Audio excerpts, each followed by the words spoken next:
Sometimes the choices we make in a single moment can change everything we thought we knew about ourselves. For Jonas Cutter, that moment came on an autumn evening in the Cedar Ridge Mountains when a woman's desperate scream shattered his solitude. A boy had stopped breathing down by the creek.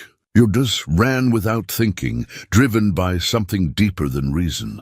He worked over that child using old knowledge most folks had forgotten, refusing to quit even when hope seemed lost. When the boy's eyes finally opened, the people watching called it a miracle. But what Jonas didn't know was that saving one life would uncover a truth buried in these mountains for 30 years. A truth about why he'd really come here. A truth that would test everything he believed about second chances. Before we jump back in, tell us where you're tuning in from. And if this story touches you, make sure you're subscribed, because tomorrow I've saved something extra special for you. The morning air in the high country carried the scent of pine and coming winter.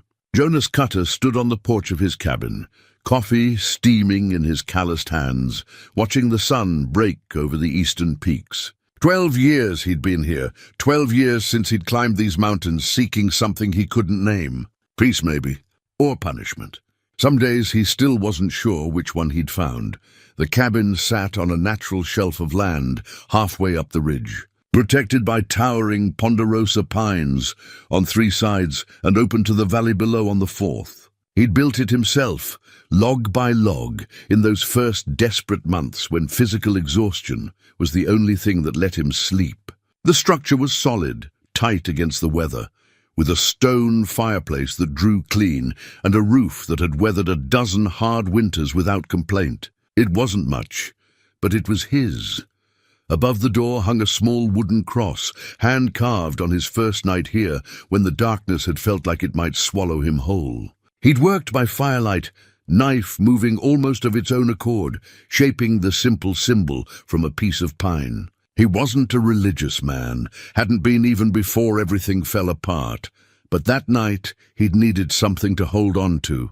The cross had stayed there ever since, weathered grey by sun and storm, a reminder of the man who'd arrived here broken, and the vow he'd made to never bring harm to another soul again. His days followed a rhythm as reliable as the seasons. Rise before dawn, tend the animals, 3 chickens, a milk cow named Bess, and an old mule called Stubborn who lived up to his name.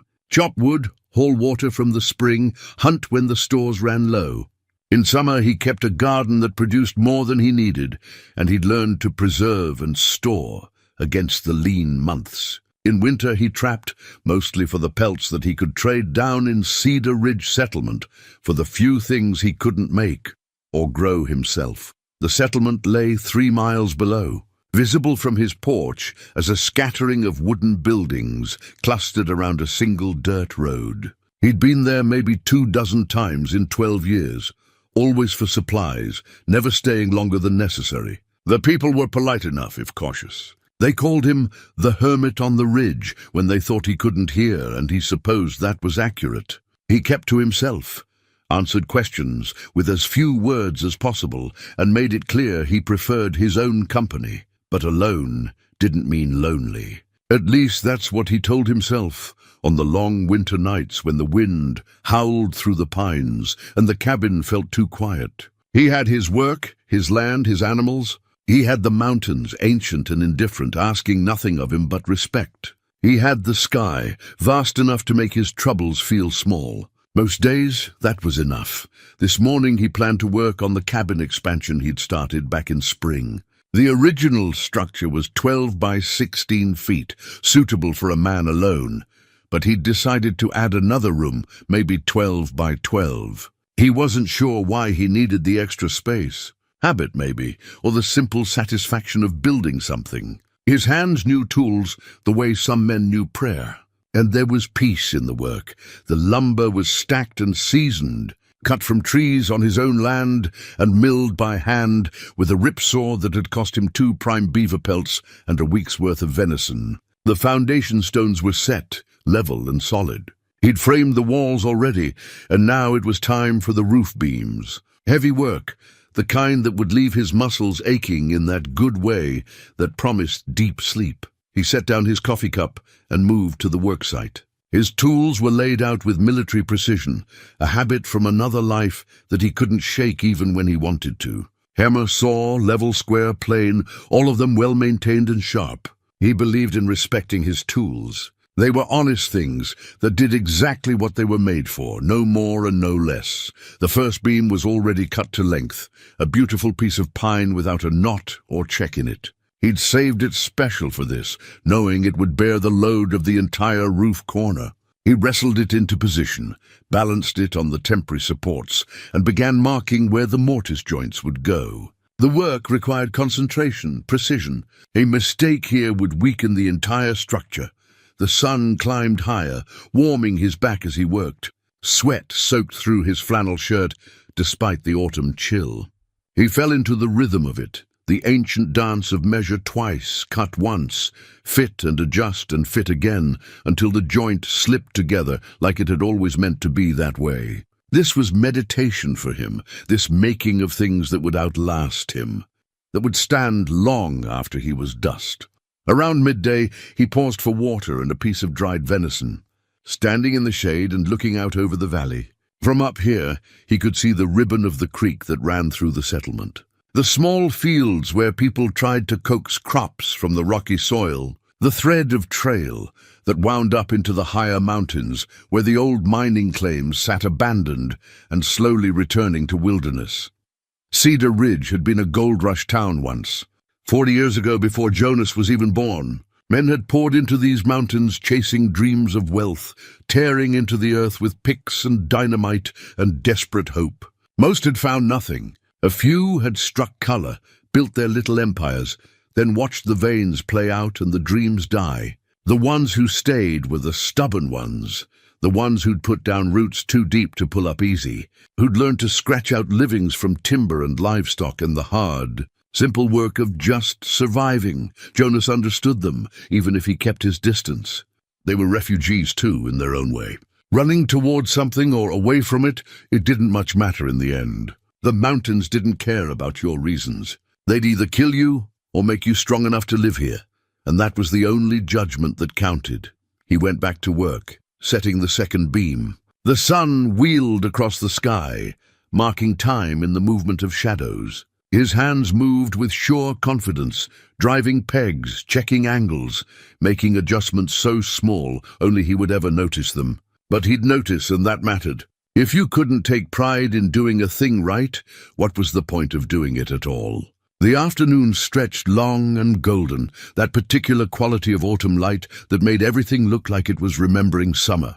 The aspens down in the valley were turning, splashes of yellow and gold, against the evergreen. Soon the first snow would come, locking him in for the winter months. He needed to finish this roof before then, get it shingled and sealed against the weather.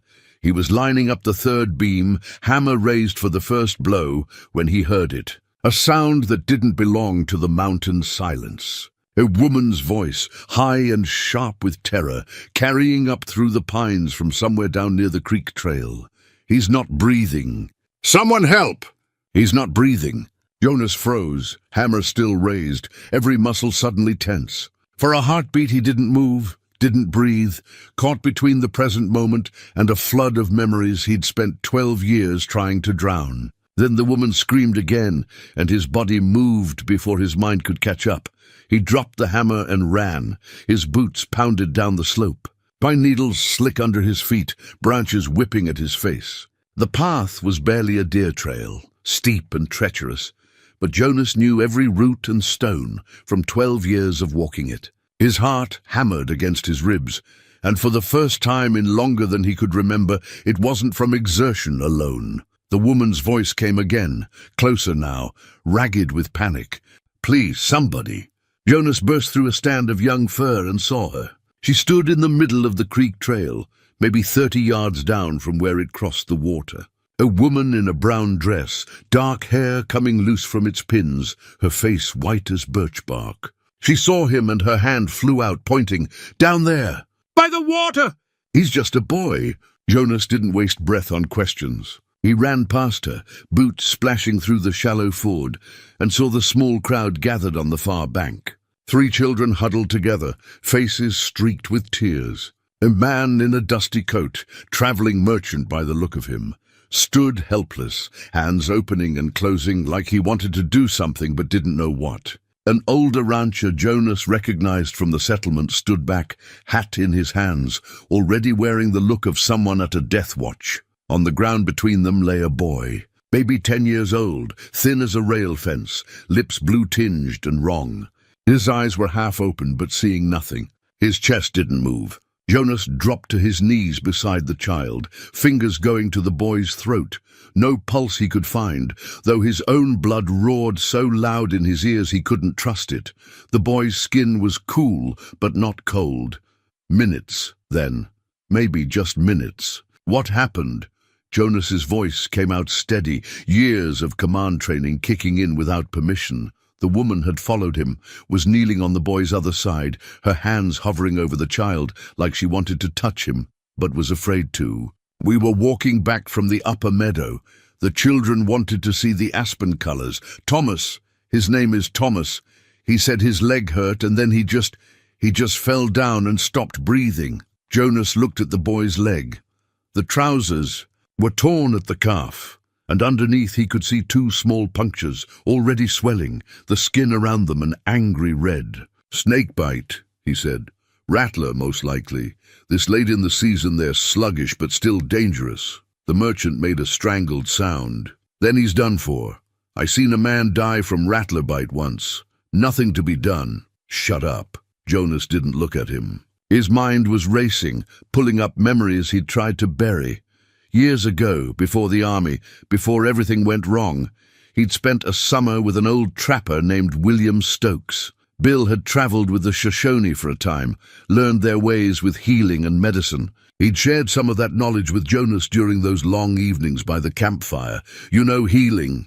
The woman's voice was desperate, clinging to the hope in his tone. "Some old ways can't promise anything. Please." Her hand clutched his arm. "Please try. He's like my own." Jonas met her eyes for half a second. Brown eyes, deep with pain and fear and something else he couldn't name. Then he turned back to the boy. First, the venom. It would be spreading through the small body, heading for the heart. He needed to slow that down. Jonas pulled his knife from his belt, a keen-edged blade he kept sharp enough to shave with. The woman gasped but didn't stop him. He made a small cut across each puncture mark, just deep enough to bleed. The rancher made a noise of protest, but Jonas ignored him. He put his mouth to the wound and sucked hard, then spat. The taste was bitter wrong. He did it again and again, spitting blood and venom onto the ground beside him. "Jesus and Mary," the merchant whispered. Jonas pulled back, wiped his mouth. Need to get his heart moving, his breathing. He positioned his hands on the boy's chest, remembering what Bill had taught him. The Shoshone had a technique, pressing on the chest in rhythm, forcing the heart to remember its work. White doctors called it something else now, Jonas had heard, but the principle was the same. He began pressing, counting under his breath, 1, 2, 3, 4, 5. After 30 compressions, he tilted the boy's head back, pinched his nose, and breathed into his mouth. The boy's chest rose with the air Jonas forced into it, then fell. "What in God's name?" the rancher started. "He's trying to save him." The woman's voice was fierce. "Let him work!" Jonas repeated the sequence. 30 compressions, 2 breaths. His own breath came hard, sweat running down his face despite the autumn cool. The boy remained still, absent, hovering in that space between life and whatever came after. The woman began to pray, words spilling out soft and desperate. The children cried quietly. The merchant shifted his weight, uncomfortable. The rancher replaced his hat, looked away. Jonas kept working. 30 compressions, 2 breaths. His arms burned, his lungs ached. The boy's skin remained that terrible blue-white color. But Jonas couldn't stop, wouldn't stop. Not while there was any chance at all. Another memory rose, unbidden. Men under his command, dying in the desert heat, crying out for water and mothers and God. Jonas kneeling beside them, helpless, watching life drain away into the sand, unable to save them, unable to do anything but bear witness to his own failure. Not this time. Not this boy. He pressed harder, breathed deeper. Sweat dripped from his face onto the boy's still chest. The woman's prayers became a steady murmur, almost a song. Time stretched strange, seconds becoming hours, the world narrowing. To just this, his hands, the boy's chest, the rhythm of compression and breath. Then so faint he almost missed it, a flutter under his fingers, a pulse, weak as a newborn kitten's, but there. Come on, Jonas whispered. Come on, son. Your people need you here. He gave 2 more breaths, and this time, the boy's chest rose on its own. A small movement, but not from Jonas's air. The boy's own breath, shallow and uncertain, but real. Jonas sat back on his heels, hands shaking. The boy coughed, a weak sound, and his eyes flickered. He drew another breath, this one deeper. Color began to creep back into his lips, replacing that terrible blue. Thomas! The woman sobbed his name, reaching for him but stopping herself, afraid to touch him like he might break. Oh, Thomas, sweet boy. The boy's eyes opened wider. He looked confused, frightened. His lips moved, but no sound came out. Don't try to talk yet, Jonas said, his voice rough. You just rest easy. You've had a close call, but you're going to be all right. The woman was crying now, not trying to hide it. She looked at Jonas with something like awe. You brought him back. He was gone, and you brought him back. The merchant crossed himself. Never seen anything like it. It's a miracle, plain and simple. Not a miracle. Jonas pushed himself to his feet, his legs unsteady. Just old knowledge. Medicine from folks who understood how the body works. But the rancher was shaking his head, his weathered face transformed with something close to reverence. Call it what you like, son, but we all saw that boy dead, and now he's breathing. That's miracle enough for anyone. The children crept closer, reaching out to touch Thomas, reassuring themselves he was real and alive. The boy managed a weak smile for them. The woman, Jonas realized he didn't even know her name, kept one hand on the boy's shoulder like she was afraid he'd disappear if she let go. We need to get him to town, Jonas said. To Dr. Pierce. That venom's still in him, and he'll need watching for a day or 2. I'll ride ahead, the rancher said, already moving toward his horse, tied further up the trail. Get the dock ready. The merchant helped Jonas fashion a travois from branches and the man's coat. They settled Thomas onto it as gently as they could. The boy winced, but didn't cry out. Tough kid, Jonas thought. Mountain-born tough. The woman walked beside the travois as Jonas and the merchant carried it. The other children followed behind. Quiet now. Their tears dried, but their faces still pale with shock. I'm Clara, the woman said after a while. Clara Hensley. I teach the children in Cedar Ridge. Thomas is one of my students. Jonas Cutter. I know who you are, Mr. Cutter, the hermit on the ridge. She said it without judgment, just fact. Thank you. Thank you for not being too far away. Thank you for knowing what to do. Thank you for... Her voice broke. He's all his parents have, their only child. They lost 2 others before Thomas was born. If he died... He didn't die, Jonas said firmly. He's going to be fine. They walked on in silence for a while. The only sounds their breathing and the soft drag of the travois over the trail. The sun was lower now, painting everything in that rich golden light that comes just before evening. Birds called in the pines, oblivious to the small drama that had played out below them. As they neared the settlement, Jonas could see people gathering. The rancher had spread the word, and folks were coming out to see. Jonas felt his chest tighten. This was exactly what he'd avoided for 12 years. Attention, questions, the press of other people's gratitude and curiosity. But there was no help for it now. The boy needed the doctor, and Jonas had made his choice when he'd run down that mountain instead of staying safe in his solitude.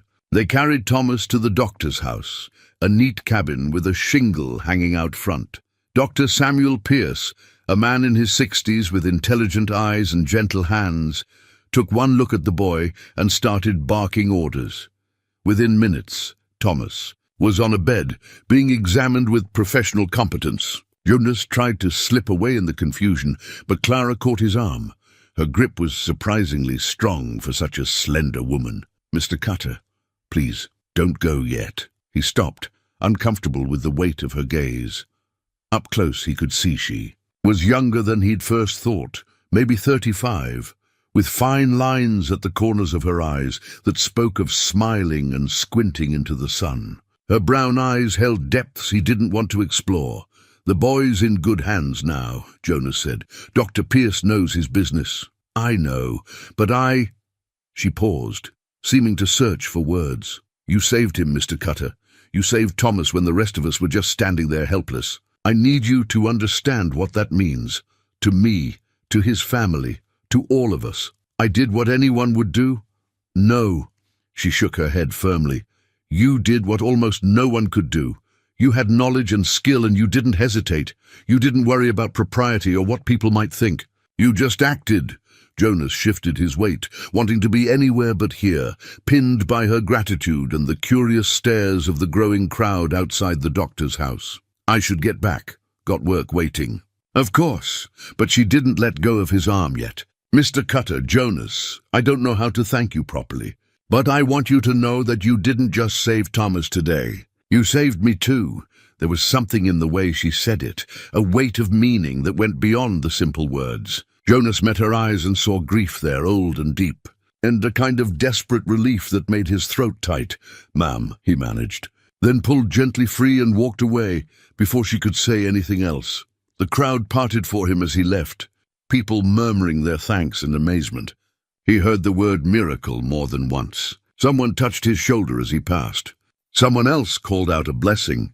Jonas kept his head down and his pace steady until he was clear of the settlement and back on the trail leading up to his cabin. Only when he was alone in the trees did he stop and let himself shake. His hands trembled, his breath came short, and for a moment the world spun around him. He touched life today, held it in his hands and fought for it and won. After 12 years of believing, he had no right to anyone's life, not even his own. The sun was setting as he climbed back to his cabin. The abandoned beam still lay where he'd left it, the hammer on the ground beside it. His coffee cup sat on the porch rail, cold now, forgotten. Everything exactly as it had been just hours ago, but nothing the same at all. Jonas picked up the hammer and looked at it for a long moment. Then he went inside, found the tin box he kept under the loose floorboard, and took out the tarnished military medal he'd buried there 12 years ago. He held it in his palm, feeling its familiar weight, and for the first time since he'd climbed these mountains, he didn't feel like the weight might crush him. That night, sleep came easier than it had in years. 3 days passed before Jonas saw another soul. 3 days of working on the cabin, trying to fall back into the comfortable rhythm of solitude, finding that the rhythm no longer quite fit. His hands knew the motions: measure, cut, fit, secure. But his mind kept wandering down the mountain to the settlement, wondering how the boy was healing, whether the venom had left any lasting damage. If Clara Hensley had returned to teaching her students, he told himself it didn't matter. The boy was alive, in good hands, and Jonas had done what needed doing. That should be the end of it. He should be able to return to his life the way it was, the careful isolation he'd built so deliberately. But on the 4th day, they came. Jonas was splitting firewood behind the cabin when he heard horses on the trail. He set down the axe and walked around front, wiping sweat from his forehead despite the cool morning air. 2 riders approached, a man and woman on a sturdy bay, leading a pack mule loaded with goods. The man dismounted first, middle-aged and weather-worn, with the calloused hands of someone who worked the land. The woman followed, younger, with the same dark hair as Mr. Cutter. The man approached, hat in his hands. "Name's Robert Brennan. This is my wife, Margaret. We're Thomas's parents." Jonas nodded, suddenly awkward. "How's the boy?" "Alive, thanks to you." Margaret Brennan's voice broke on the words. "Dr. Pierce says another few minutes and we'd have lost him. The venom would have reached his heart. He's a strong boy." "Did well, Mr. Cutter." Robert stepped closer, his weathered face working with emotion. "We don't have much. We're farmers, and this land doesn't give up its bounty easy. But we wanted to bring you something. To show our gratitude, he gestured to the mule. Jonas saw sacks of flour and cornmeal, jars of preserved vegetables, smoked meat wrapped in cloth, and what looked like a new wool blanket. That's not necessary, Jonas started, but Margaret cut him off. Please, let us do this. You have to understand. Her voice trembled. Thomas is our only living child. We lost 2 before him. Sarah, stillborn. Michael, taken by fever when he was just 3 years old. When Thomas came, healthy and strong, we thought we'd finally been blessed. And then when he stopped breathing, when I thought we were going to lose him too, she couldn't continue. Robert put his arm around her shoulders. What my wife means to say, Robert continued quietly, is that Thomas is everything to us. Our whole world. And you gave him back to us. There's no gift that equals that. But please, let us offer what we can. Jonas looked at them, saw the naked gratitude and pain in their faces, and knew refusing would hurt them more than accepting. I appreciate it. Thank you. They helped him unload the mule, carrying the supplies into his cabin. Margaret's eyes widened slightly when she saw the sparse interior, the single room, the narrow bed, the few pieces of handmade furniture, the conspicuous absence of personal effects. But she said nothing, just helped arrange the foodstuffs on his shelves. Thomas wanted to come, Robert said as they worked. Been asking every day if he's well enough to ride up here. Doctor says maybe another week. He doesn't need to do that. He wants to thank you himself. And Robert hesitated. He's been talking about you constantly. About what you did, how you knew exactly what to do. He thinks you're some kind of hero. Jonas felt his chest tighten. I'm not.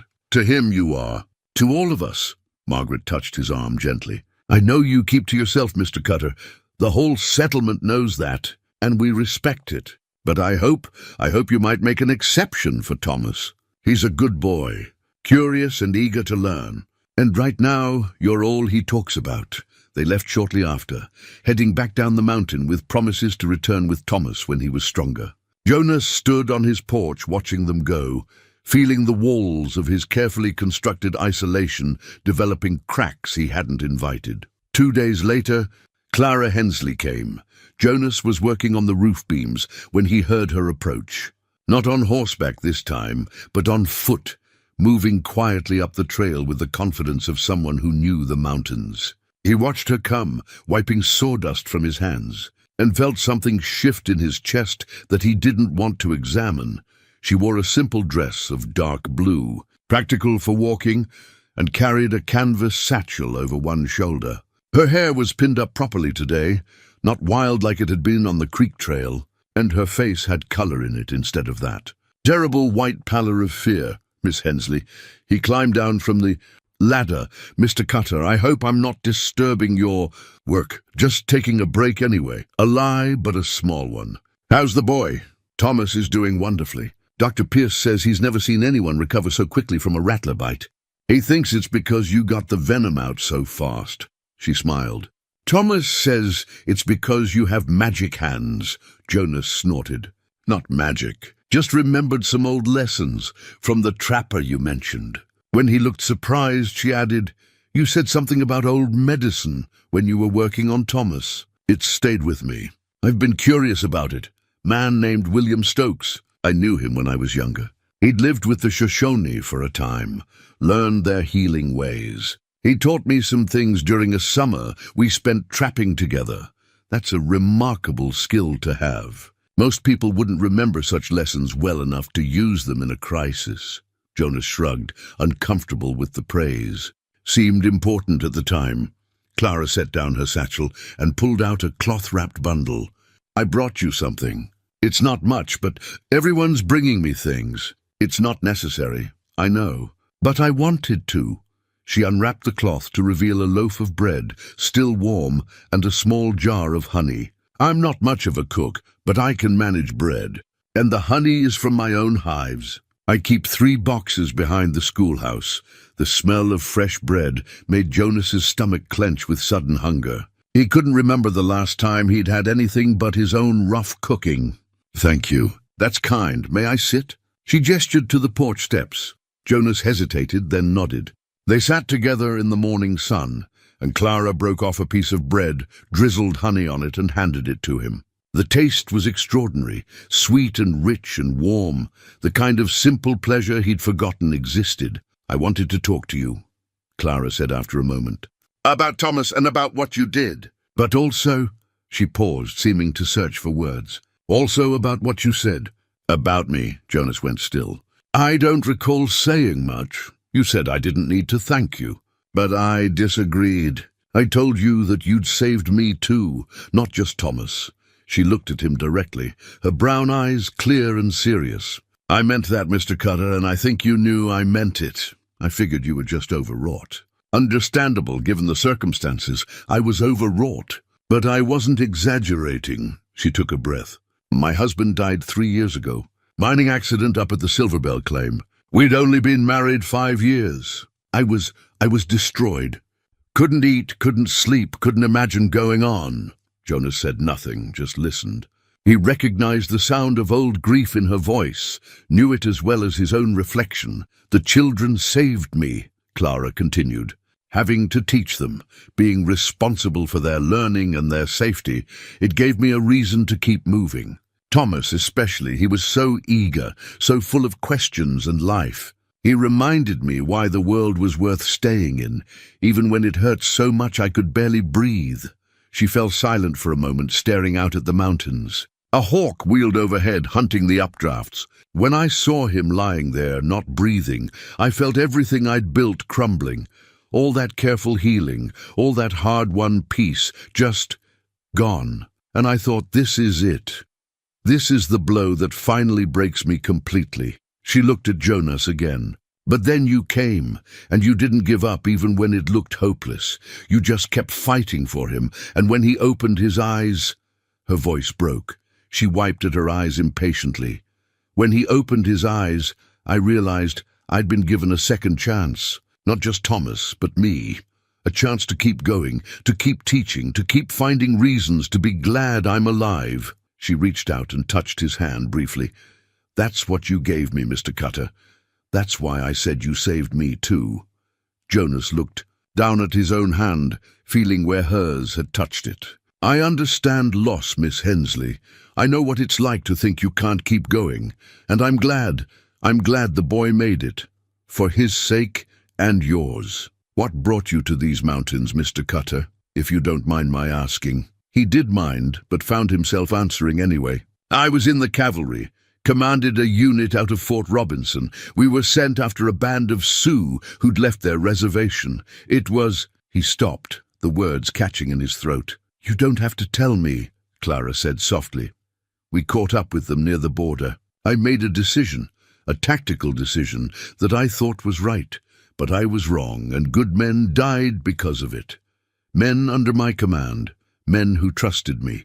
He stared out at the mountains, seeing something else entirely. "I couldn't stay in the service after that. Couldn't look at another soldier without seeing the faces of the ones I'd gotten killed. So I came here. Figured if I couldn't be trusted with other people's lives, I should remove myself from other people. But you saved Thomas. That was different." "How?" Jonas didn't have an answer for that. They sat in silence for a while, the sun warming the wooden steps, the breeze carrying the scent of pine and coming winter. Finally Clara stood, brushing off her skirt. "I should get back. I left the children with Mrs. Patterson, and she'll be wanting her own lunch soon." She picked up her satchel, then paused. "Mr. Cutter, Jonas, we're having a small gathering this Sunday. Just the settlement folk, sharing a meal after the church service. Nothing fancy, but I'd like it very much if you'd come. I'm not much for gatherings, I know, but I'm asking anyway." She smiled at him, and it transformed her face, made her look younger and lighter. "Thomas will be there. He'd be so happy to see you. I'll think about it. That's all I ask." She started down the trail, then turned back. "Thank you for the conversation, Jonas, and for the honesty. It means more than you know." He watched her disappear into the trees, then sat alone on his porch for a long time, the taste of honey still sweet on his tongue, wondering what he'd just allowed to begin. The weeks that followed fell into a rhythm Jonas hadn't expected. Thomas came every Saturday, arriving mid-morning with a lunch his mother had packed and eyes bright with eagerness to learn. Jonas started him with the basics: how to hold a saw properly, how to read the grain of wood, how to use a plane to shave a board smooth. The boy was careful and attentive, soaking up knowledge like dry earth soaks rain. Clara visited twice more, bringing bread or preserves, staying to talk on the porch while the autumn sun wheeled across the sky. She told him about her students, about the challenges of teaching 8 children of different ages, all in one room, about her struggles with loneliness and her small victories over grief. Jonas found himself sharing more than he'd intended. Not everything, not the worst of what he carried, but enough that she began to understand the shape of his isolation. He went down to the settlement twice more for Sunday gatherings. The people grew less cautious around him, more welcoming. Sheriff Garrett asked his opinion on a dispute between 2 ranchers over water rights, and Jonas was surprised to find his old officer's training useful in seeing both sides clearly. Dr. Pierce wanted to hear more about the Shoshone healing techniques, taking notes while Jonas explained what he remembered from old Bill Stokes's teachings. The cabin roof was finished before the first snow, tight and weatherproof. Jonas built a small table for the new room, then a bookshelf, though he had few books to put on it. The space felt less like expansion now, more like preparation for something he couldn't quite name. But the tracks kept appearing. Not every day, but often enough that Jonas knew it wasn't his imagination. Someone was watching, circling his property, always keeping to the tree line. He never saw who it was, and the few times he tried to follow. The tracks, they disappeared into rocky ground that held no sign. It was on a cold morning in late October when things began to change. Jonas was in his barn, checking supplies, when he found the old surveyor's map tucked behind some loose boards. The paper was water-stained and brittle with age, but the lines were still clear. Property boundaries, creek beds, mineral claims from the gold rush days. He carried it into the light, studying it more carefully. Most of the names meant nothing to him. Defunct mining operations, long-abandoned homesteads. But then he saw it. In the careful script of whoever had drawn this map, Cutter's Claim, marked near a remote canyon about 5 miles northeast of his cabin. Jonas stared at the name, his own surname, and felt something cold settle in his stomach. He'd never researched the history of this land when he'd bought it from the bank 12 years ago. He just wanted isolation, distance, a place to disappear. The fact that it was called Cutter's Ridge had seemed like meaningless coincidence, but what if it wasn't? He took the map down to Cedar Ridge that afternoon, found Sheriff Garrett in his small office. The sheriff studied the map with interest, tracing the boundaries with a weathered finger. "This is old," Garrett said. 40, 50 years at least, from the first rush when people were staking claims all over these mountains." He tapped the mark showing Cutter's Claim. "You think this might be family?" "I don't know. I was orphaned young. Never knew much about where my people came from. But the name could be coincidence." Garrett looked up at him. "But you don't think it is?" "I don't know what I think. Is there anywhere I could find records? Old documents about who owned what? Settlement keeps some archives." "Not much, and it's mostly a mess, but Clara Hensley's been trying to organize it. Teaching project with the older students," she said. "Learning about local history." Garrett rolled up the map carefully. "She might be able to help you look." Jonas found Clara in the schoolhouse, working at her desk while the afternoon light slanted through the windows. She looked up when he entered, and her face brightened in a way that made his chest feel tight. "Jonas, this is a surprise." Then she saw his expression. "What's wrong?" He showed her the map, explained about the name. Clara studied it with growing interest, then stood decisively. "Come with me. The archive is in the church basement. It's a disaster, but if there are any records about that claim, they'd be there." They spent the rest of the afternoon and into the evening digging through boxes of old documents. Deed records, claim registrations, letters and journals from the early settlers. The paper smelled of age and mouse droppings, and the candlelight made reading difficult, but Clara was methodical and patient. It was Clara who found the first real evidence, a deed registration from 1854 for Daniel Cutter, filing a gold claim in the northeastern Canyon region. Jonas took the paper with shaking hands, staring at the name. Daniel Cutter, his grandfather's name. "Keep looking," Clara said quietly. "There might be more." There was more, a lot more. Daniel Cutter had been one of Cedar Ridge's founding settlers. The record showed he'd owned significant land, participated in community decisions, been respected and active in the settlement. There were mentions of his wife Emma and of a son born in 1855. A son named Jonas, Clara read from a faded letter.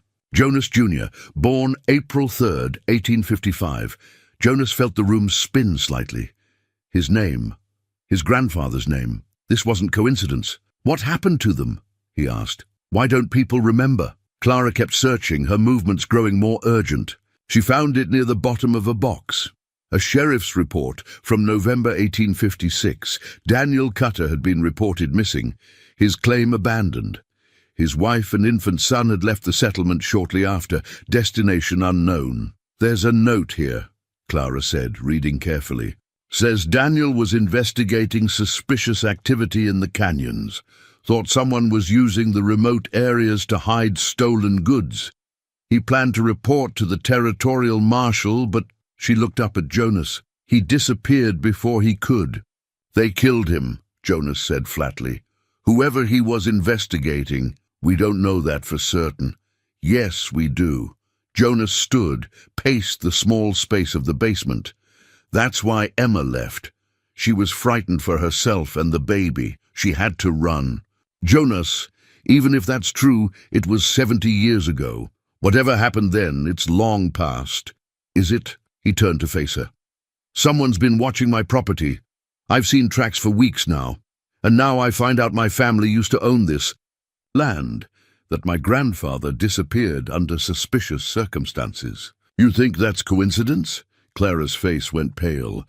"You think someone knows about the connection? They think someone's interested in that canyon, and they don't like that I'm living on land that gives me access to it." Jonas ran a hand through his hair, frustrated. "I need to see that place. Need to understand what Daniel was investigating. Then I'm coming with you." "Clara..." "No." She stood, chin set stubbornly. "If you're right, if there's something dangerous happening, you need someone to know where you are. Someone to get help if you don't come back. And besides," her voice softened, "I've spent 3 years hiding from life, Jonas. Teaching those children brought me back, but it wasn't enough. Not really. This helping you, finding out the truth about your family, this feels important, real. I'm not staying behind." Jonas looked at her, saw the determination in her eyes, the way her hands were clenched at her sides. He recognized that stubborn courage, had seen it in the men he'd commanded, the ones who'd followed him even when they were afraid. "All right," he said finally, "but we tell the sheriff first. If something goes wrong, someone needs to know where to look." They found Garrett at the saloon, having a quiet drink after his rounds. When Jonas explained what they'd found and what he planned to do, the sheriff's expression grew grave. "If there is something going on up in those canyons, it's my job to investigate it, not yours. With respect, Sheriff. You've got a whole settlement to watch over. And whoever's out there, they're interested in me specifically. Let me see what I can find. If there's trouble, I'll report back to you." Garrett studied him for a long moment. "You've got military experience. I've heard the talk. Cavalry officer, 10th Regiment, 5 years of service. And you left because I made a mistake that got good men killed." Jonas met the sheriff's eyes steadily. "I understand if that makes you think I'm not trustworthy. But I give you my word, I'm not looking for a fight. Just answers. No, what it makes me think is that you understand the cost of mistakes, that you won't take unnecessary risks." Garrett finished his drink. "All right, you go look. But you take supplies for 2 days, no more. If you're not back by sunset the day after tomorrow, I'm coming looking with every able man in this settlement. Understood?" "Understood. Thank you, Sheriff. Outside the night was cold and clear, stars sharp overhead.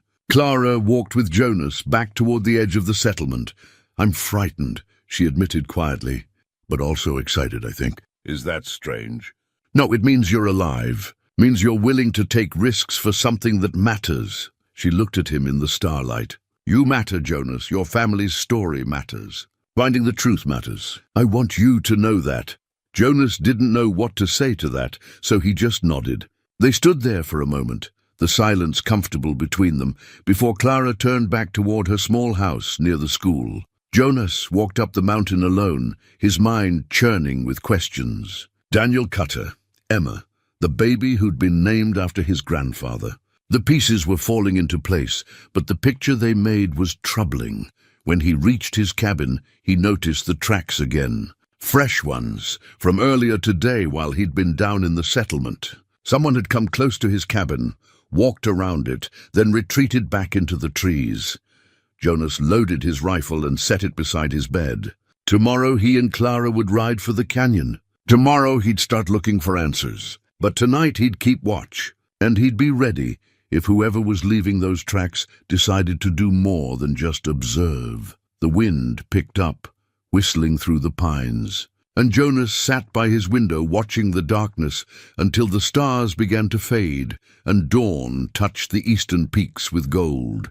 The settlement gathered in the church that evening, every able-bodied adult crowding into the pews to hear what Jonas and Sheriff Garrett had to say. Tension hung thick in the air.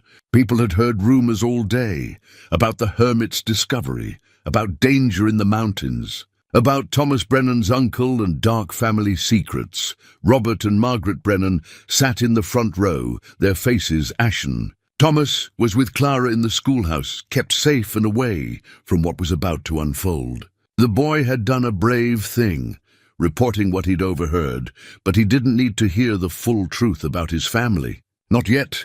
Jonas stood at the front of the church, Daniel Cutter's journal in his hands. The bullet hole through its center drew every eye.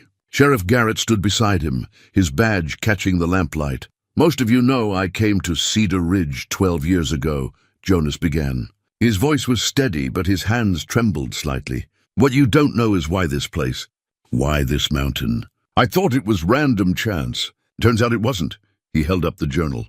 "This belonged to Daniel Cutter, my grandfather. He lived here 70 years ago, owned the land I live on now. He was one of your founders. A good man, by all accounts, respected, honest." Murmurs rippled through the crowd.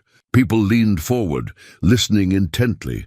In the summer of 1856, Daniel discovered a criminal operation using the remote canyons to hide stolen gold. He planned to report it to the territorial marshal. Jonas opened the journal to the last page, his voice roughening. But before he could, he was murdered. His wife and infant son, my father, had to flee for their lives. They changed their name, hid their connection to this place, and tried to forget. He set the journal down gently on the pulpit. Today, Clara Hensley and I found his remains. Found proof of what happened. And we found something else, evidence that the same gang is still operating. Still using those canyons. Still hiding contraband? The murmurs grew louder, more agitated. Sheriff Garrett raised his hand for quiet. "Now here's the hard part," Garrett said. "The gang that killed Daniel Cutter was called the Brennan Gang. And we have reason to believe that Marcus Brennan, brother to Robert here, is involved in the current operation." The church erupted. People shouting questions, demanding answers, some standing in anger. Robert Brennan sat frozen, his face drained of all color.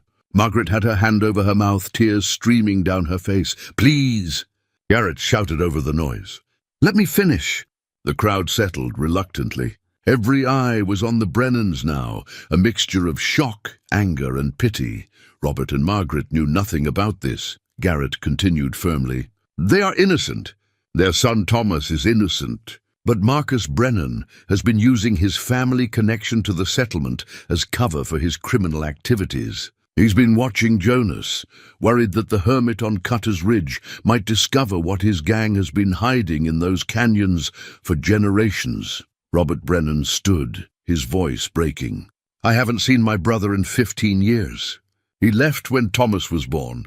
said he was going to work in the silver mines in Nevada. I had no idea, we had no idea. He turned to face Jonas, his face ravaged with grief and shame. My family killed yours. My blood is responsible for your grandfather's death. No, Jonas stepped forward. Your ancestors' choices are not your burden to carry. I know something about trying to carry guilt that doesn't belong to you. Believe me when I say, you and Margaret and Thomas are not responsible for what Marcus has done or what your family did 70 years ago. The words felt strange in Jonas's mouth, even as he spoke them. He was telling Robert Brennan what he himself was only beginning to believe, that a man could be separate from his family's sins, that the past didn't have to define the present.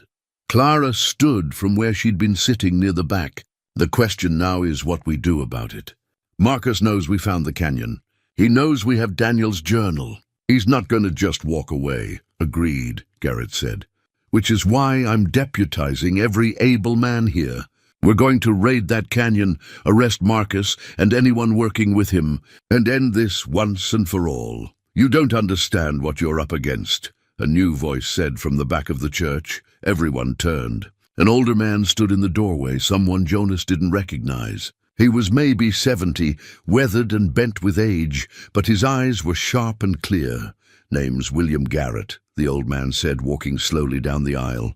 The sheriff's father. I used to wear the badge in this town, back in the 50s and 60s. I know things about the Brennan gang that most folks have forgotten. Sheriff Garrett looked surprised. Pa, you haven't talked about those days in years, because it was safer not to. Because some truths are dangerous. The old man reached the front of the church, looked at Jonas. I knew your grandfather, knew Daniel Cutter. He was a good man, brave man. And he died because he underestimated the Brennans. What do you mean? Jonas asked. The gang wasn't just some petty thieves. They were organized, well-armed, and connected to bigger criminal operations across the territories. When Daniel tried to expose them, they didn't just kill him.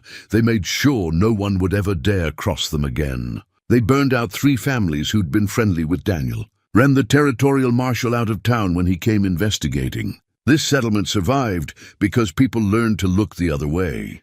The church had gone deadly quiet. Jonas felt cold spread through his chest. How many, he asked. How many men does Marcus have? When I was sheriff, there were maybe a dozen core members. Could be more now, could be less. But they're professional criminals, son. Not farmers with hunting rifles. You go up against them unprepared. You'll end up just like your grandfather. So what do you suggest? Garrett asked his father. We just let them keep operating? No. I'm saying you need help, real help, federal, marshals, territorial rangers, men trained for this kind of fight. The old man looked around at the gathered townspeople. These are good people, honest people, but they're not soldiers.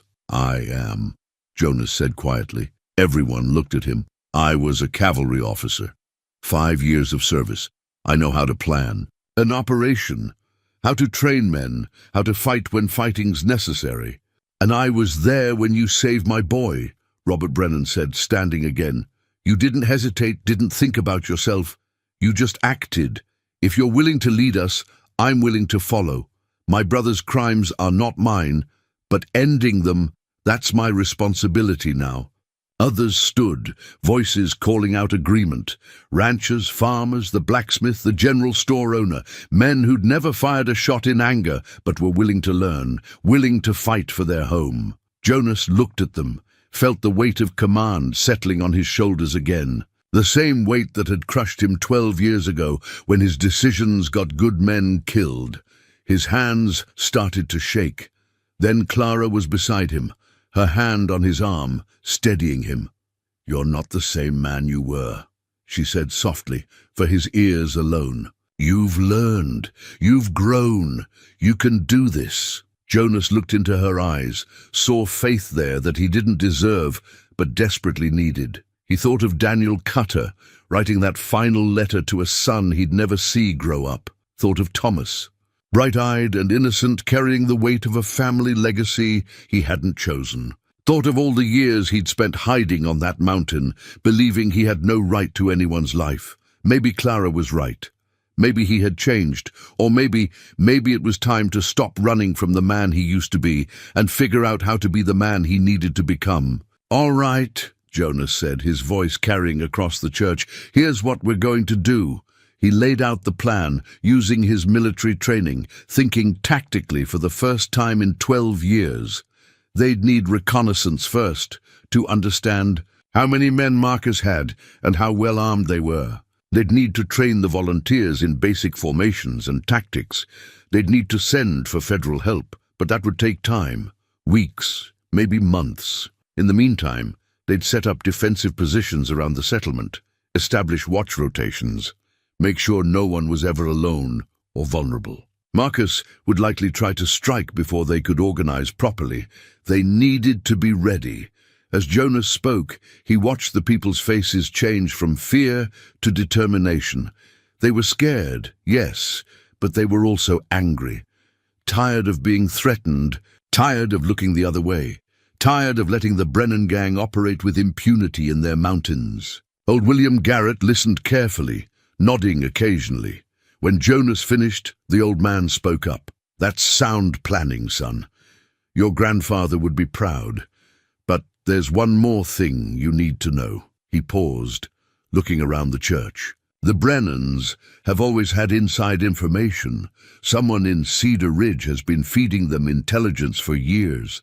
Someone here, in this room, right now." The silence was absolute.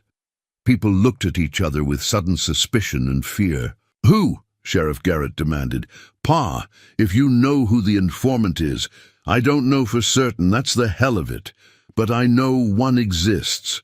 How else would Marcus have known Jonas was at the canyon today? How else would he always seem one step ahead?" The old man's gaze swept the crowd. "One of you has been betraying this town, and until we know who, we can't trust anyone completely." Jonas felt the fragile unity he'd been building start to crack.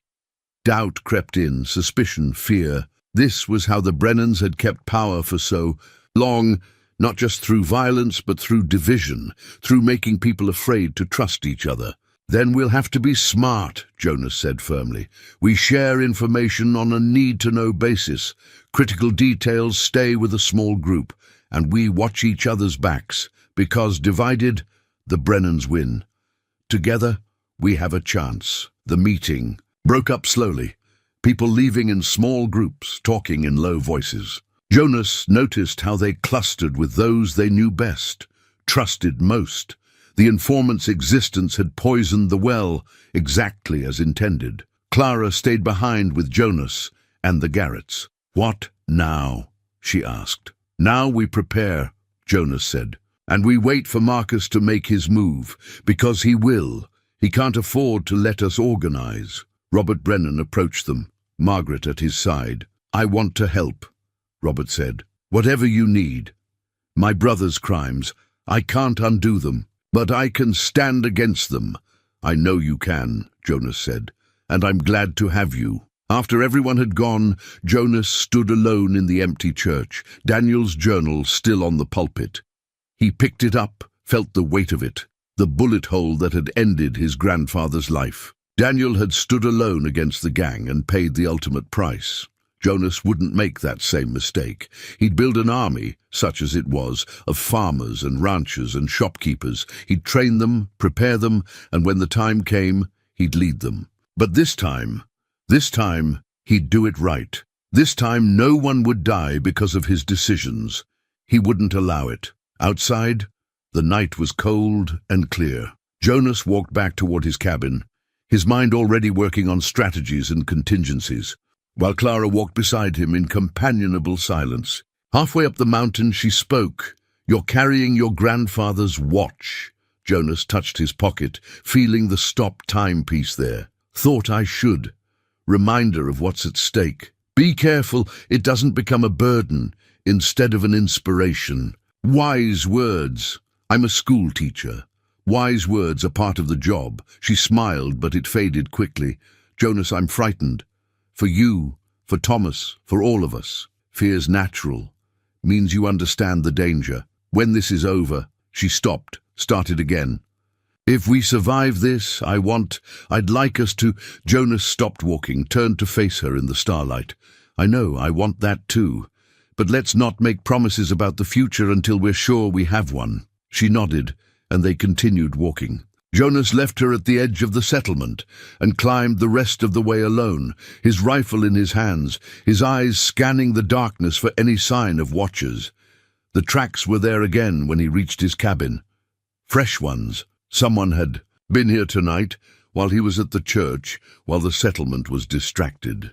Jonas followed them to the edge of his property, saw where they led off into the deep forest. A message was carved into a tree where the tracks ended. You should have stayed on your mountain, hermit. Jonas stared at the words for a long moment, then turned back to his cabin. He loaded both his rifles, checked his pistol, and settled in to wait. The war had started, whether he was ready or not, and this time he'd make sure he finished it. The next 2 weeks passed in a blur of preparation. Jonas organized the men of Cedar Ridge into 3 groups based on their skills and limitations. The first group, younger men with hunting experience, he trained in basic marksmanship and small unit tactics. They'd be the primary fighting force if it came to that. The second group consisted of older men and those less mobile, assigned to defensive positions around the settlement itself. The third group was support, runners, medical assistants, supply management. Clara turned the schoolhouse into a headquarters of sorts, keeping careful records of supplies, weapons, and the watch rotation schedule. She worked with the women to prepare medical kits, to stockpile food and water, to plan evacuation routes if the worst happened. Thomas helped her, proud to be useful, still unaware that his uncle was the source of the danger they faced. Jonas trained the men hard but fairly, drawing on his cavalry experience but adapting it to the reality of who they were, civilians defending their homes, not professional soldiers. He taught them to move quietly through the forest, to communicate with hand signals, to set up overlapping fields of fire. Most importantly, he taught them when not to fight, how to recognize when retreat was the smarter option. Sheriff Garrett proved to be a solid second-in-command. He knew the people, knew the land, and had a calm authority that kept panic at bay. His father, old William Garrett, shared intelligence from his years as sheriff, the locations of possible hideouts, the routes the gang favored, the tactics they'd used in the past. But the waiting wore on everyone's nerves. Marcus Brennan and his gang made no move, sent no further messages. The tracks around Jonas's cabin stopped appearing. It was like they'd vanished into the mountains, and the uncertainty was almost worse than direct confrontation. On the 10th day of preparation, a stranger rode into Cedar Ridge. He was young, maybe 25, with the hard look of someone who'd lived rough. He wore dual pistols and had a repeating rifle in his saddle scabbard. People stepped aside as he rode down the main street, hands moving toward concealed weapons. Sheriff Garrett met him in front of the general store. "Help you with something, friend?" "Looking for a man named Jonas Cutter. Heard he might be around these parts." Jonas stepped out from the hardware store where he'd been checking ammunition supplies. "I'm Cutter." The stranger studied him with cold gray eyes. "Got a message for you. From Marcus Brennan. I'm listening. He says you made a mistake digging up the past. Says people who make mistakes in his territory don't live long enough to regret them." The stranger's hand moved toward his pistol. "Says I should demonstrate what happens to people who cross the Brennan gang." Jonas's own hand was already on his weapon, years of training making the movement instinctive. "Before you do something you can't take back, understand that you're surrounded by armed men who won't let you leave here alive if you draw that weapon. Is Marcus paying you enough to die for him?" The stranger paused, his eyes flicking to the windows where rifle barrels had appeared, to the rooftops where men had taken position. He hadn't noticed them gathering, but they were there, ready. His hand moved away from his pistol slowly. "Smart choice," Garrett said. "Now ride out of here and tell Marcus that Cedar Ridge isn't frightened anymore." "We're done looking the other way." The stranger's jaw tightened, but he nodded. "Your funeral." He wheeled his horse and rode out fast, disappearing up the mountain trail. "That was a test," Jonas said. seeing how organized we are, how we'd respond to a direct threat, and we showed them we're ready. Garrett looked around at the armed townspeople. But it also means they'll hit us soon. They know they can't wait us out now. That night, Jonas called a meeting of his core leadership, Garrett, Old William, Robert Brennan, Dr. Pierce, and Clara. They gathered in the church basement, away from curious eyes. We can't just sit here waiting for them to come to us, Jonas said. We need to force their hand, draw them into a fight on our terms, not theirs. How? Robert asked. We don't even know exactly where they are. We know they're using the canyon. That's their base of operations, where they store whatever contraband they're moving. Jonas spread out the old surveyor's map on the table. What if we make them think we're planning to raid it? Make it obvious, even sloppy. Let the informant report back to Marcus. Clara understood immediately. You want to bait a trap. Make them think we're vulnerable. Exactly. Marcus will want to hit us before we can hit him. If we give him an obvious opportunity, he'll take it. You're talking about using yourself as bait, Clara said, her voice tight with worry. You're the one they want dead most, which is why it'll work. I'll make a show of preparing to raid the canyon, taking men, supplies, moving, obviously. Marcus will either hit me on the trail or wait until I'm away and attack the settlement. Jonas looked around the table. Either way, we'll be ready. Old William studied the map thoughtfully. It could work, but you need to be prepared for both possibilities. If they hit you on the trail, you need enough real strength to survive. If they hit the settlement, the people you leave behind need to be able to hold. I've been thinking about that. Jonas pointed to a narrow section of the trail leading to the canyon. Here, natural choke point. If Marcus hits us on the trail, we can fall back to this position and make a stand. Rocky terrain, good cover, limited approaches. We'd have the advantage. And if they hit the settlement, Dr. Pierce asked, we fortify the church and schoolhouse. Move the women and children there. Put our strongest defenders in position. Make it costly for them to attack. Jonas looked at Robert. Your brother knows this settlement. He'll know the weak points. We need you to think like him. Help us cover those vulnerabilities. Robert's face was pained, but he nodded. I can do that. He's always been strategic, even as a boy. He'll look for the easiest target, the path of least resistance. They spent the next 3 hours planning every detail, contingency upon contingency. Who would go with Jonas? Who would stay behind? Supply caches, fallback positions, signals for communication, medical protocols, evacuation plans. By the time they finished, Jonas felt the familiar weight of command settling on his shoulders, but this time it felt different. This time, he wasn't alone with the burden.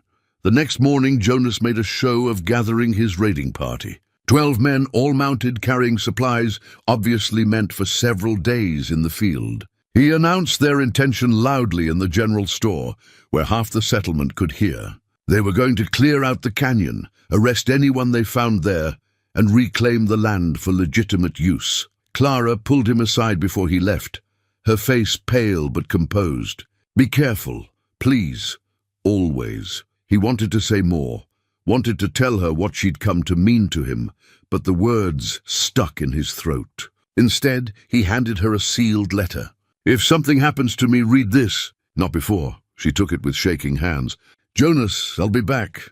He mounted stubborn, checked his weapons one last time.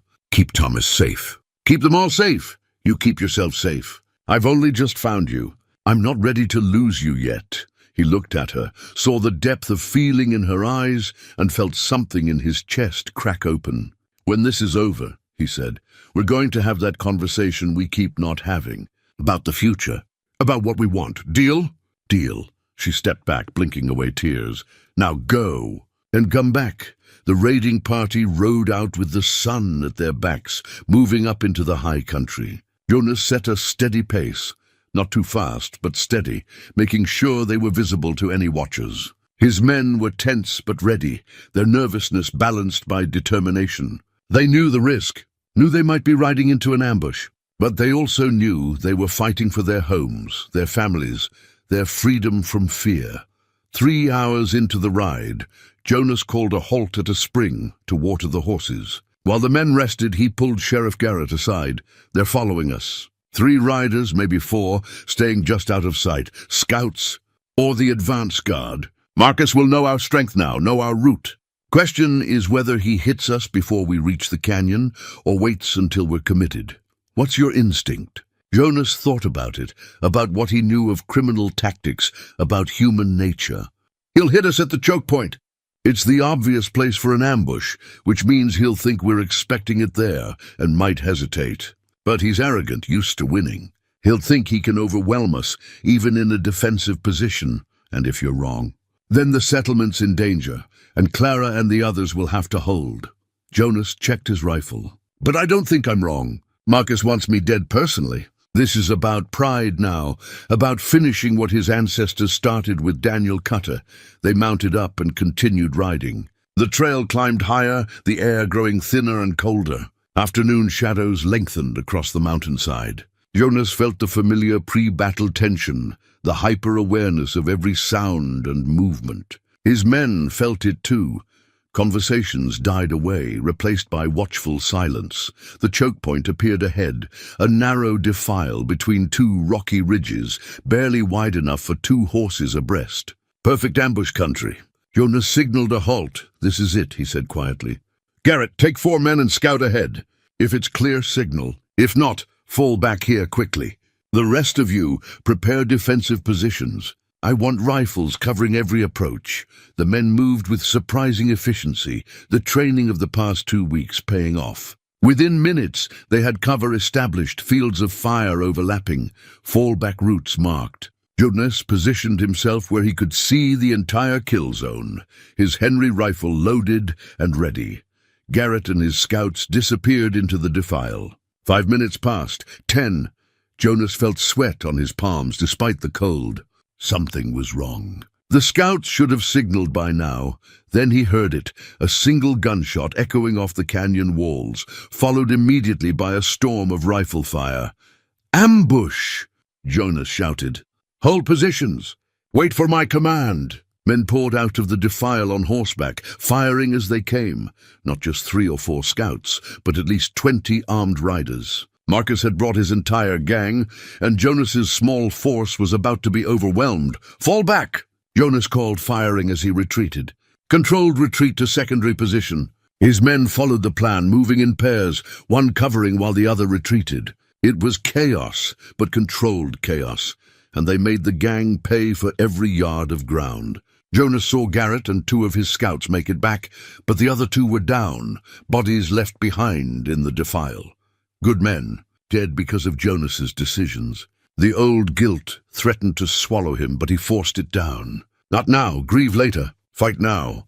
They reached the secondary position, a rocky outcropping with a clear view of the approach. The gang's advance slowed, cautious now, having learned the settlers could fight back.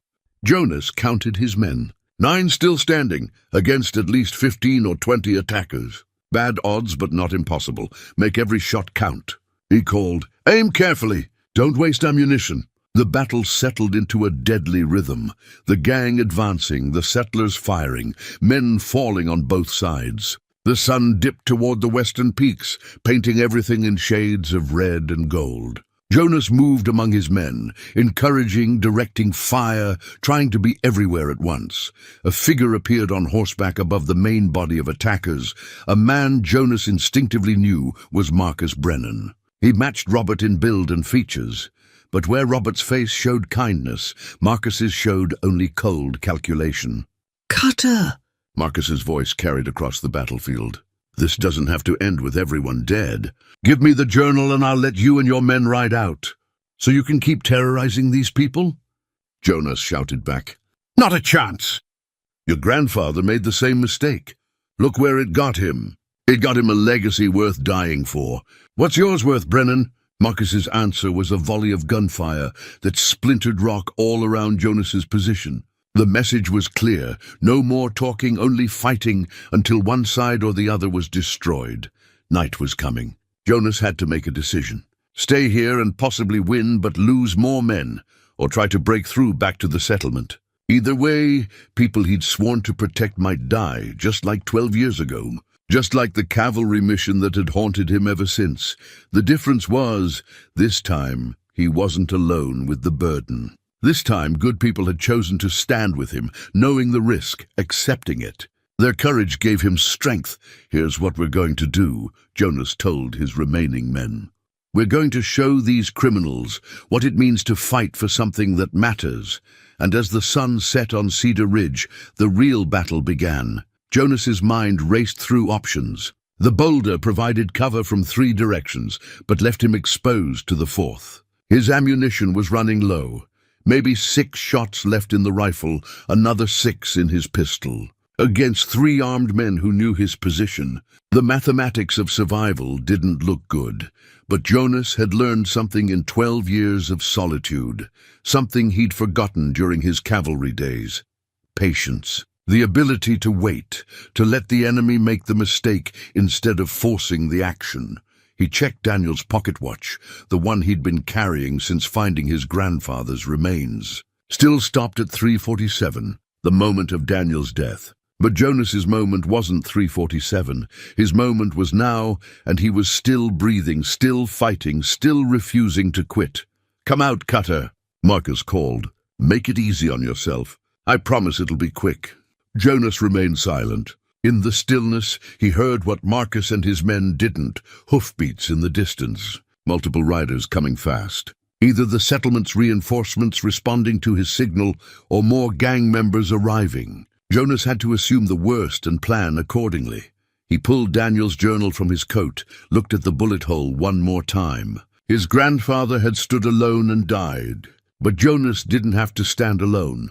He had Clara waiting for him, had Thomas, learning to carve wood with careful young hands, had Sheriff Garrett and Robert Brennan, and a whole settlement of people who'd chosen to fight rather than surrender to fear. That was the difference between then and now. Daniel had fought alone because he'd had no choice. Jonas had a choice. He could die here defending a principle, or he could survive and live for something better. The hoofbeats grew louder.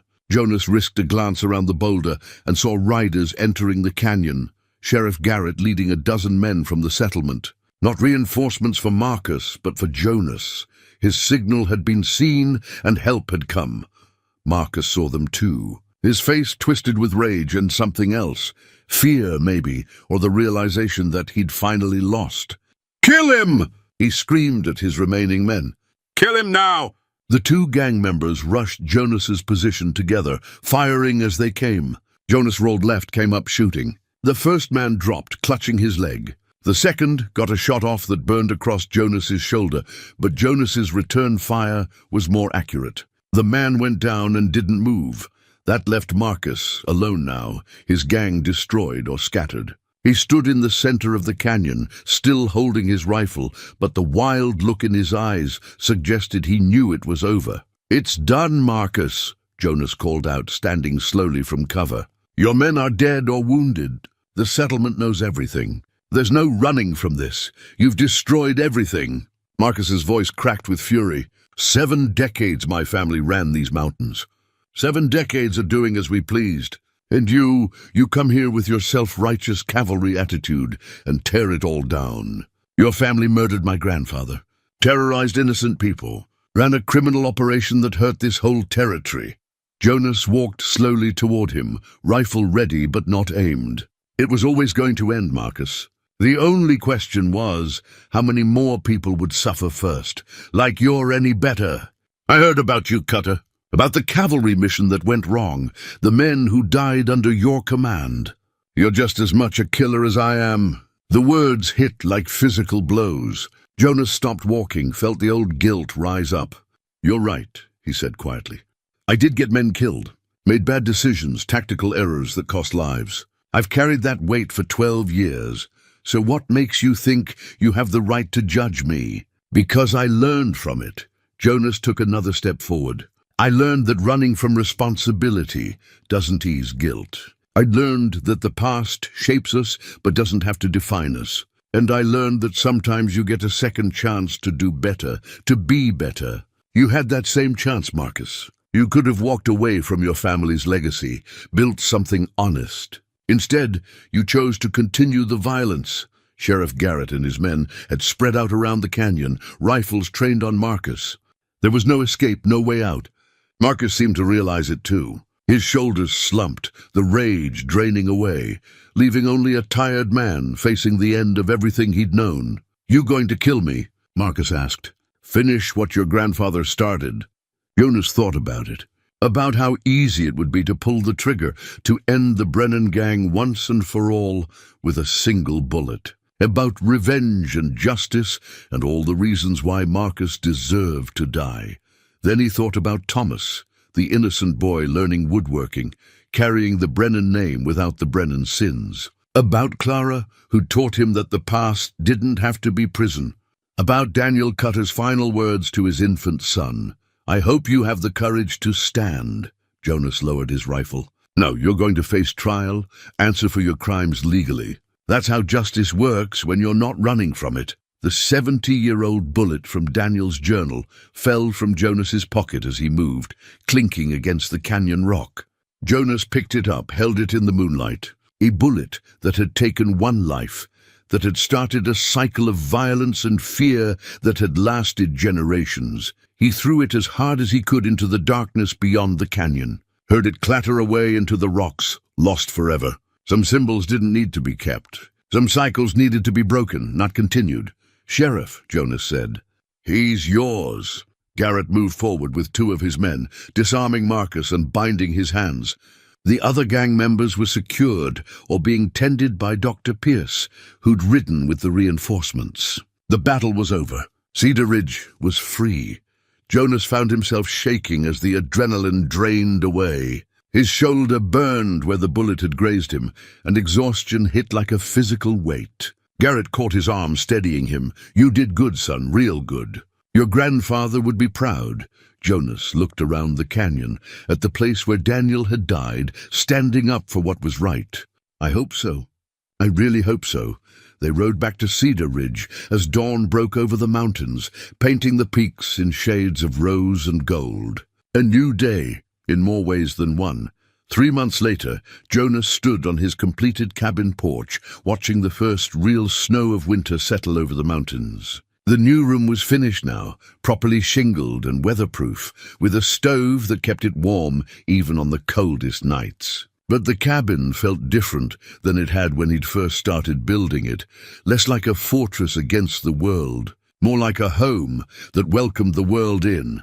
Marcus Brennan and the surviving gang members had been tried and convicted. The territorial judge had come all the way from Denver, drawn by the dramatic story of a 70-year-old crime finally brought to justice. Marcus was serving 20 years in the territorial prison. The others had received lesser sentences, except for 2 who'd chosen to cooperate with authorities and reveal the full extent of the gang's operations across 3 territories. The trials had revealed the informant too, an elderly shopkeeper named Harold Webb, who'd been feeding information to the Brennans for over 30 years out of fear and financial need.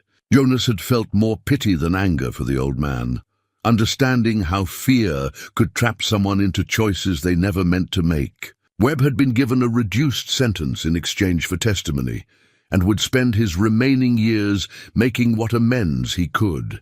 Cedar Ridge itself had changed. The shadow that had hung over the settlement for generations was finally lifted. People walked easier, talked freer, made plans for the future without the constant underlying fear. Several new families had moved in, drawn by tales of the community that had stood together against criminal tyranny. The settlement was growing, thriving, becoming something more than just a desperate cluster of survivors. Thomas Brennan came up the trail now, trudging through the ankle-deep snow with the determined gait of youth. He carried his own set of woodworking tools, a gift from Jonas, carefully selected and properly maintained. The boy had real talent, patient hands, and an eye for grain and form that couldn't be taught. "Morning, Mr. Cutter," Thomas called, stamping snow off his boots on the porch steps. "Morning, Thomas. Ready to work on that chair?" "Yes, sir. I've been practicing the joints you showed me. I think I've got them right now." They worked together in the new room, which Jonas had set up as a proper workshop. The boy had grown in confidence over the past months, had worked through the revelation about his uncle with the resilience of youth. Robert and Margaret had been honest with him, explaining the family history, making sure Thomas understood that he could choose his own path regardless of the choices his ancestors had made. "Mr. Cutter?" Thomas asked as he carefully fitted a mortise joint. "Can I ask you something?" "Always. People say you were a hero, that you saved the whole settlement. But you never talk about it. Why?" Jonas thought about how to answer that, how to explain the complicated truth to a 10-year-old boy. "Because what happened wasn't about being a hero, Thomas. It was about making a choice, about deciding whether to keep hiding from my past or face it. The settlement needed someone to stand up, and I happened to be in a position to do it. That's all. But you could have left. Could have just gone somewhere else and let it be someone else's problem. I could have. 12 years ago, that's exactly what I did.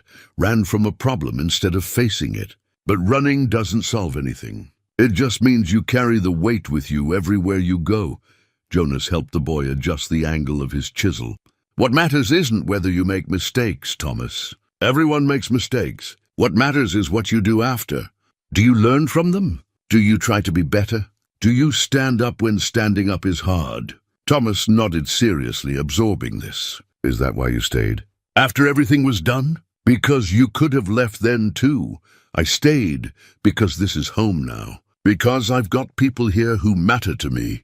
Because running away doesn't actually take you anywhere worth being."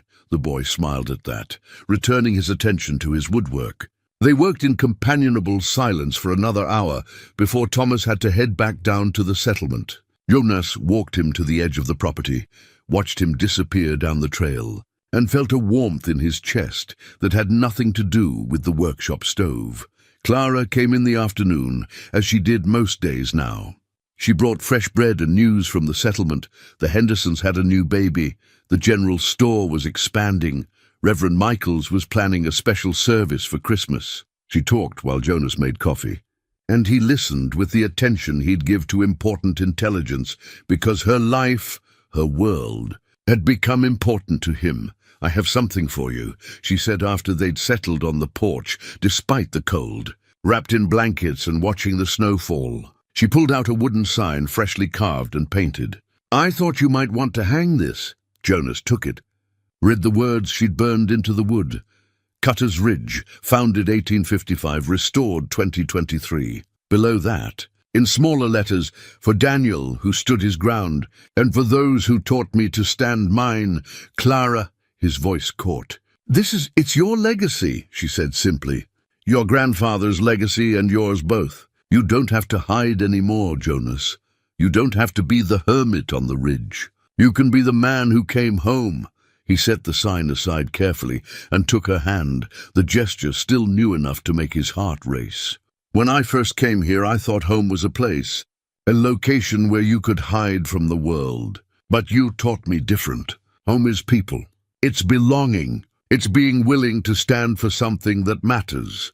"And what matters to you now?" she asked softly. "You, Thomas, this settlement, the life we're building together." He squeezed her hand. "I'm not the man I was 12 years ago, Clara. I'm not even the man I was 3 months ago. You've helped me become someone I can actually live with.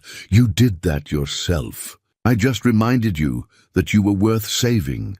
They sat together as the afternoon faded toward evening, watching the snow transform the mountains into something clean and new. Jonas thought about Daniel Cutter, about the letter his grandfather had written to an infant son he'd never see grow up, about courage and legacy and the weight of family history.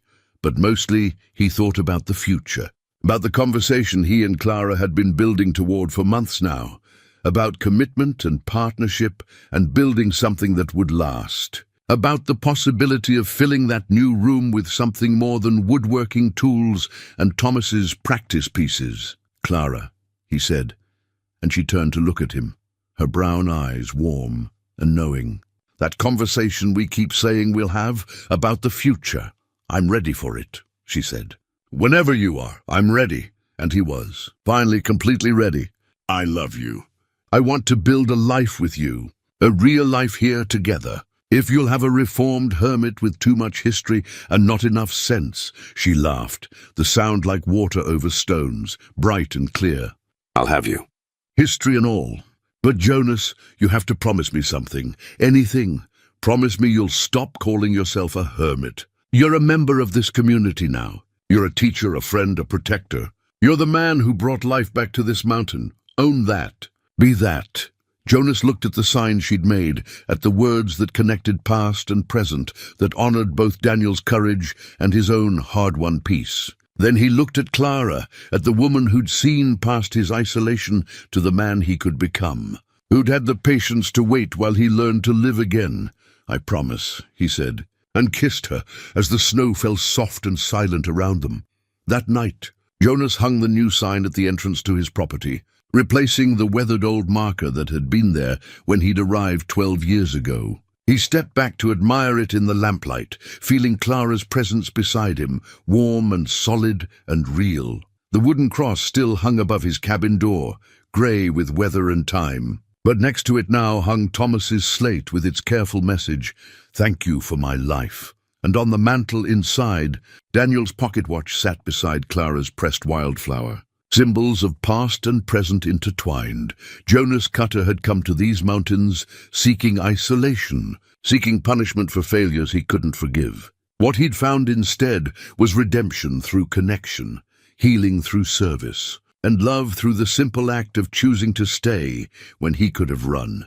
Some people said he'd saved Cedar Ridge, but Jonas knew the truth. Cedar Ridge had saved him from a living death of isolation. Saved him from the prison of unforgiving guilt, saved him by giving him a reason to stand, to fight, to live. As he and Clara walked back to the cabin through the falling snow, Jonas felt a peace he'd thought lost forever. His grandfather's legacy wasn't just about standing against evil, it was about standing for something, for family, for community, for the belief that people could be better than their worst moments, could build something good from the rubble of their mistakes.